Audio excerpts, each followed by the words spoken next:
Hey everybody, I'm Lauren Adler, the Chief Chocophile, and I'm here today with my good friend Eric LeVine, who is a wine enthusiast, nerd, geek, whatever you want to call him, and the founder of cellartracker.com. Hey. And today we're going to talk about how to host a chocolate and wine pairing.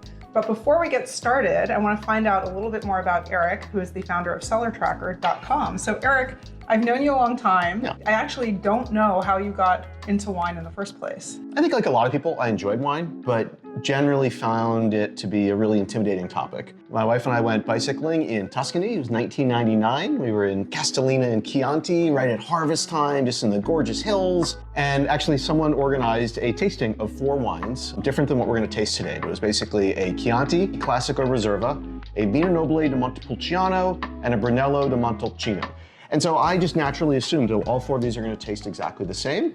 And I guess maybe a little bit like chocolate. They were completely distinct and my mind was just blown. So spent the week biking around Italy. It's a wonderful region where the local foods, the local wines just do so well together. And so when I came home, I had the bug, and then 2 bottles in the basement turned into 20, turned into 200, turned into 700, and I decided to build some software to help me keep track of that. Talk to us about cellartracker.com and how you decided to build that and what it is exactly. I had this problem where when I would see something that I liked at the wine shop, I would always buy it. And I was increasingly frustrated where I'd get home and found out, oh yeah, you've bought that one before. So anyway, I built Cellar Tracker just as a tool for myself initially to catalog my wine collection. So I've personally been tracking for 20 years, about 11,000 bottles in and out of the cellar. I've got a collection of about 3,000 bottles. And so Cellar Tracker just helps me keep track of what do I have, what did I pay, what is it worth, where am I storing it, when do I want to drink it, both to start and to end. And then when I've had it, what did I think of it? So that's the second aspect of Cellar Tracker is,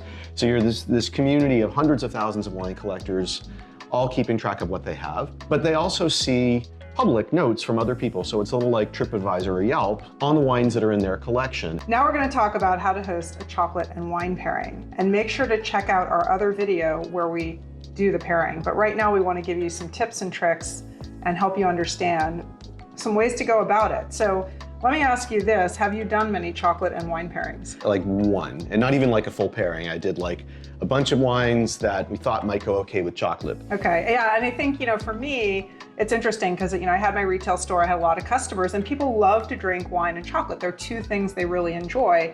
I find them very challenging to pair. It doesn't mean that you can't, it just means that it's more challenging, which honestly makes it more interesting, right? So I think this is gonna be really fun. Both of us, coming as experts and tasters in our fields, really trying our hardest to figure out what we think is gonna work.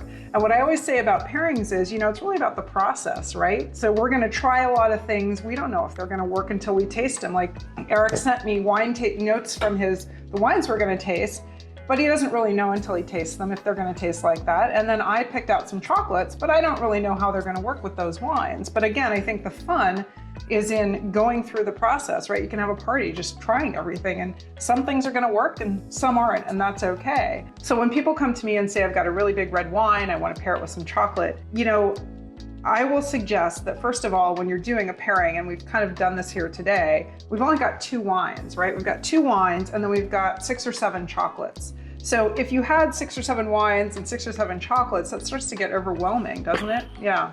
And it's like your palate will die from both of them.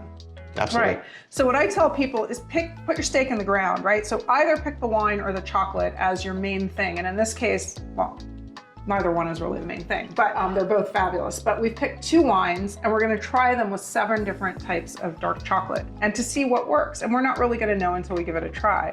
And the other thing I did was when I'm trying wine and chocolate, I'll often, a lot of times for me when I'm doing a tasting, it's fun to try single origin chocolate where you're just thinking about that terroir, that sense of place, and trying the different chocolates to see what pair, how different they are and what's really interesting.